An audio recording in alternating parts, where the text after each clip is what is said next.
දුබලතාවයේ මූලික ලක්ෂණ වශයෙන් අපිට මේ වගේ ලක්ෂණ තමයි දකින්න ලැබෙන්නේ. අපි කියනවා weakness නැත්නම් ශරීරයේ තියෙන දුර්වලතාවය. ඊට පස්සේ වෙනදට වඩා හෙමින් වැඩ කිරීම. අපි කියනවා slowness කියලා. ඊට පස්සේ කරන වැඩ ප්‍රමාණය අඩු වෙලා තියෙනවා. අපි කියනවා low physical activity කියලා. කියන්නේ කරන වැඩ ප්‍රමාණය වෙනදට වඩා අඩු වෙලා තියෙනවා. ශක්තිය වැය කරන්නේ අඩුවෙන්. පොඩි වැඩ ප්‍රමාණයක් කරත් ගොඩාක් මහන්සි දැනෙනවා.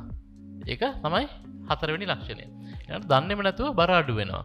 දැන් මේ අපි දන්නා තරුණ කාලේ ගොඩක් වෙලාවට අපිට බර අඩු කර ගැනීමට අපහසුයි සමහර වෙලාවට. නමුත් වයසට යනකොට ප්‍රශ්නේ තියෙන්නේ බර අපිට මේන්ටේන් කරගෙන යෑමේ අපහසුතාවයක් දෙන ගොඩක් වයසක අය අපේ ළඟට එනවා.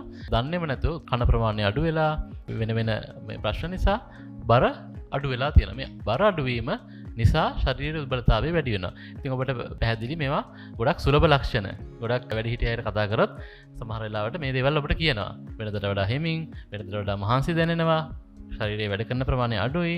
ඒ වගේම දුර්වලතාවයක් දැනෙනවා සහ සමහර වෙලාවට බර අඩු වෙලා. මේ ලක්ෂණ පහෙන් තුනක් තියෙනම් අපි මේ පුද්ගලයා ෆ්‍රේල්ටි නැත්නම් දුබලතාවය තියෙනවා කියලා අඳුනා ගන්නවා. එතකොට මේ ලක්ෂණ එකක් හෝ තිබෙනවා නම් අපි මේගොල්ලෝ දුබලතාවයට අවදානම් සාධකයක් විදියට සලකා බලලා ඒගොල්ලන්ට වැඩි අවධානයක් යොමු කරනවා අපි ප්‍රතිකාර කිරීමේදී.